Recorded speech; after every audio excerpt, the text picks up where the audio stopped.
Welcome back, I'm the Watch Nerd. On today's video, we're going to be talking about what defines a luxury watch. Now, I'm not just talking about price, because most people will talk about price. That's always what goes along with a luxury watch. But then I was thinking about brands like Hublot, Tag Heuer. These are not brands that retain value whatsoever compared to other ones, probably one of the worst ones.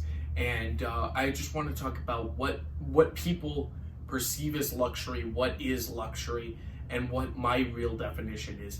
If you want to win the Chanel chain giveaway, which I'm going to be giving out at 1,000 subscribers, there are 4 steps in the description. All you have to do is follow those 4 steps and it will enter you into the competition. Turning ourselves around, we have 3 watches from very different price ranges. I announced on my channel the best value for money watch in the world. I said that on this watch. I still retain that thought just for automatic watches too, especially automatic watches. What this offers for you under the $100 mark is pretty amazing. I wouldn't pay over $100 though for this watch. Then Tag Heuer. I have talked about this particular one on my channel. Actually, my first ever review, my first ever video was a Tag Heuer. It was not this one though. It was a Aqua Racer with the brushed bezel. Really cool watch. And then the GMT Master 1675. This one is probably, of course, my favorite out of all 3, but it's not just my opinion. I think if people were given these 3 watches, this was chosen 100% of the time. Not just value-wise, just because this is such an important piece in history and what goes around it. So, the question we're going to be answering today is what defines a luxury timepiece? Personally, I think every timepiece has their own story. For instance, the Seiko 5. This is the only watch in this 3 collection to have a display case back, which are on very, very high-end watches. Not these, but they're on very high-end.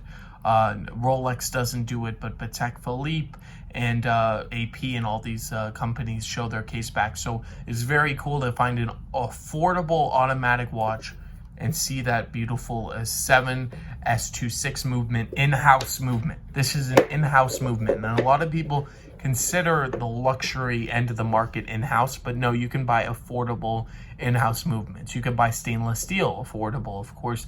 Now it's easier, but it used to be a little bit harder for manufacturers to get stainless steel in their watches. Complications, you have a day date. There are some telltale signs that this is a affordable watch. You cannot hand wind it, and if I pull out the crown twice, there is a double quick set on day date, but if I pull it out, there is no hacking. So that's probably one of the biggest giveaways that this is an affordable watch. Also, it comes on the horrendously horrible bracelet. I actually swapped it out for this leather, but this leather is not the best. It's just a shiny leather. Timex, actually, the leather on it, one color. It goes red with black, I think. But going to the Tag Heuer, this is completely in stainless steel here. You see sapphire crystal. Now that's another one of Hardlex on the Seiko, but I'm talking a little bit about, bear with me, about materials, just because it does come into play. But it is cased in 316L stainless steel. Caliber 5 is either an ETA or Sellita. They don't tell you, but they put their own name. They put their own rotor, so they don't actually tell you what it is. I think that's pretty much disgusting. I've said it multiple times. The Caliber 5 there, and I'm not a huge fan of that, and I think a lot of people aren't with it. This is the most affordable of Tag Heuer. This is recent Tag Heuer. I do like, some of the improvements like the bracelet, but still, the bracelet on the other hand is also disgusting too, because this watch is trying to be a luxury watch, and you can't blame Tag Heuer. They're trying to take a little bit of the market. Mostly Americans buy it. I'm going to try to find a chart and put it up here, how much is sold in actually America compared to Europe. And it's a lot more. I think like almost 35 to 45% are just US sales solely across the world. And that's pretty crazy to me, because Americans think it's a luxury brand, and Americans buy into it because it is a lot cheaper than, let's say, Rolex on the other hand, coming up to that, or Rolex, basically Rolex, because Americans, they like the name, and you see that with our watches. and that's why we buy into it, because it kind of looks like a Rolex. It's Tag Heuer's own type of design, but they're old Formula Ones and their old Aqua Racers just ripped off the Submariner, their old Aqua Racers. So it's not really original, but Heuer is a brand. I consider Heuer a luxury brand. I will. And I'll tell you why. Because they actually had a purpose. They had racing. They were Heuer. This is Tag Heuer. So Techniques Avant-Garde. They were not a watch company, Techniques Avant-Garde. They wanted to get into a new industry. So they bought Heuer because Heuer was dealing with a lot of trouble. And they bought them and they made them Tag Heuer. Now, once they did that, their watches, their quality, they basically became like swatches for a bit. If you look at their old Formula Ones from the 90s, it's a swatch, basically. That's what it is. It's on this rubber thing and the unidirectional bezel. Sometimes it's bi-directional, and they're just their professional line. It is absolutely horrendous. And I think that's definitely going to have a mark on the company. Older versions of just this, from the early 2000s, have a big mark. 90s, 2000s, up to 2010, they were really bad. This is 2012, and I believe they continue to make this.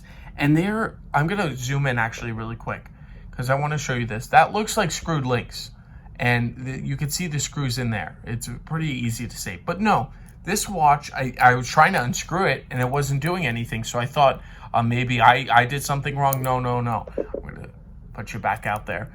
Look at this. They actually had the nerve to put screws on a push-pull pin watch. I don't like that. It's lying. It's lying. Also, Hublot does the same type of stuff. I really don't like these two companies. These are probably the worst part of the Swiss world. I understand why they do it, because just they want that perception of they can compete with the big guys like Rolex and Omega. A Rolex and Omega are 1,000 times better. I would take a very old Omega over this. I would take, actually, if both of them were the same price, I would take the Seiko over the Tag. That's personally my opinion. You're getting a completely in-house, look at the look of it. It's like a Pilot Flieger watch. And it's 37, which a lot of people don't like, but I don't mind at all. That's the same as the Paul Newman, but this wears a lot less than that. But personally, me, I just like originality. This is nothing original. They tried to do something, and I think it failed. On the other hand, this is the last. This is what I consider luxury. This is affordable, I consider, but good affordable. It's overpriced, I think, especially from the factory, and it's a lying. It's a lying watch. I don't want to say it's garbage, but I don't want to say it's even thinkable. If you want to buy this watch, it's huge. It's a massive watch. I recommend just going back, maybe looking at something from Swatch Group.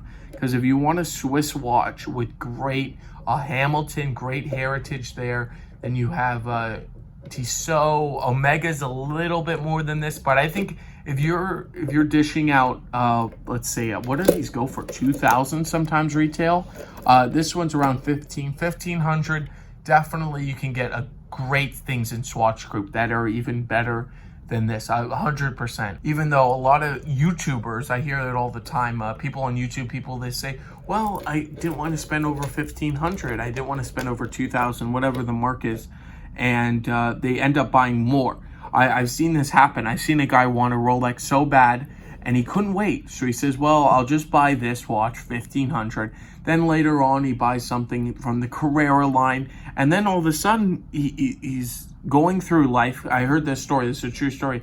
And he realized he spent like 50 grand retail on all these watches, because if you buy them, once a year at around 1,500 different prices, you end up spending a crazy amount of money on Tag Heuer instead of saving for a Rolex, what you really want. So I think it's definitely a patience game, and a lot more people need to be more patient. That's what I really think.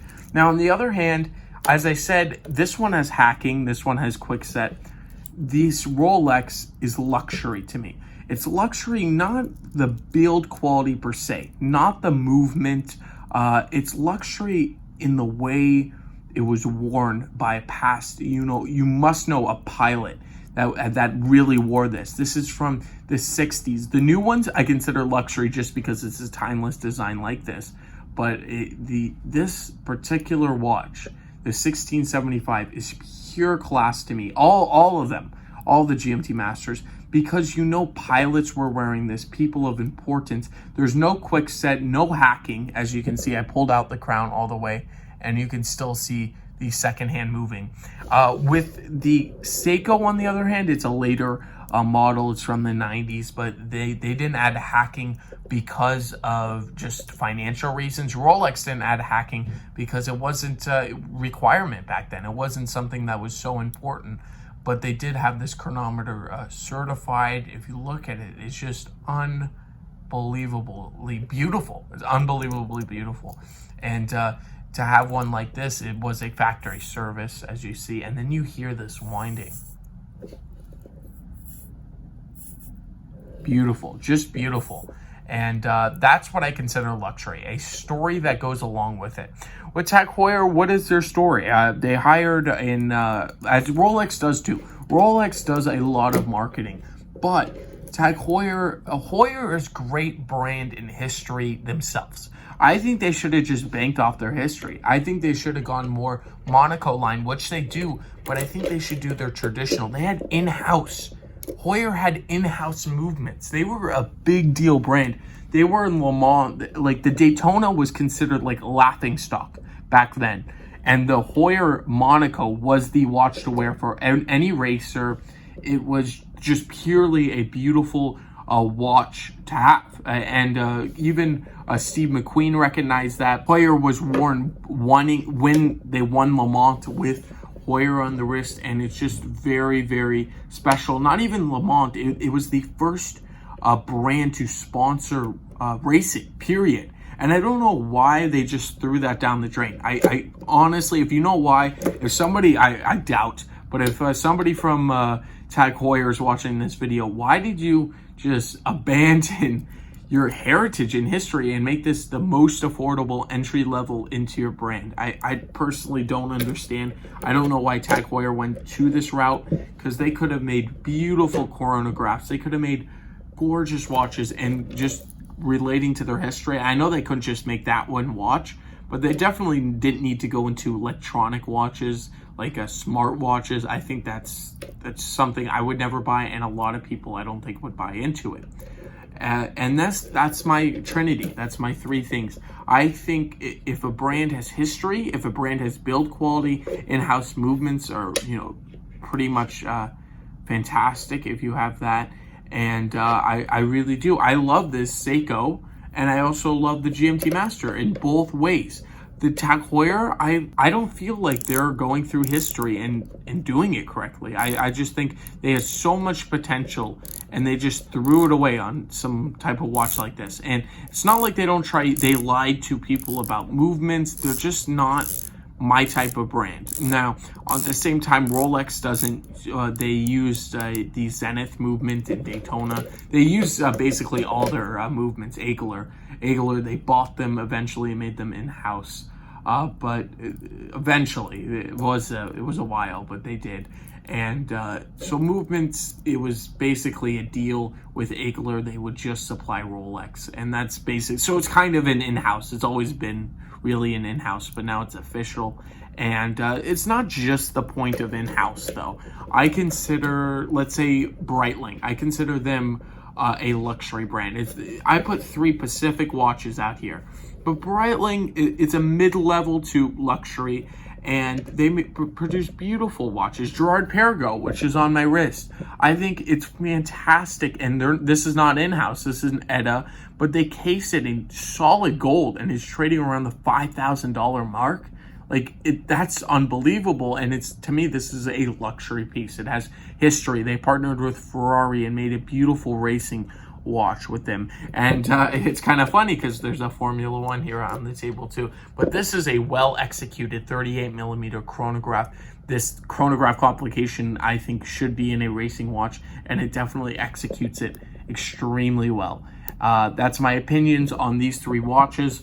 I would love to know your opinions. I know that the Rolex GMT Master, I've talked about it to death, and I had the 6542 on here, and it's a bunch of other watches, but it's beautiful. And it's actually probably the least added material. It's got a acrylic glass, which now is considered not so hot because they're sapphire, but this was before sapphire was out there.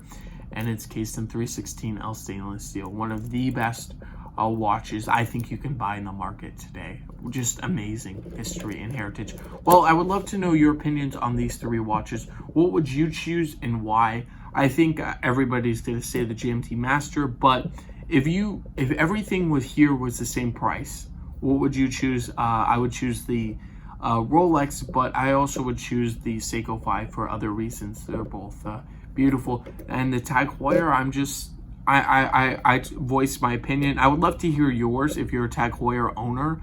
Really, how does it relate to racing at all? But I would love to hear that, and I want to thank you all. I will definitely catch you in the next one. Have a fantastic day. And if you have any video ideas or you want me to cover a certain watch brand, because I don't cover micro brands on my channel, I would love to hear that because I do like your opinion. It's not like I'm out of ideas. I could talk about watches forever, but I just want to hear your opinions on it, and I want to cover things that you like. So I want to thank you all, and I'll catch you in the next one. Have a fantastic day.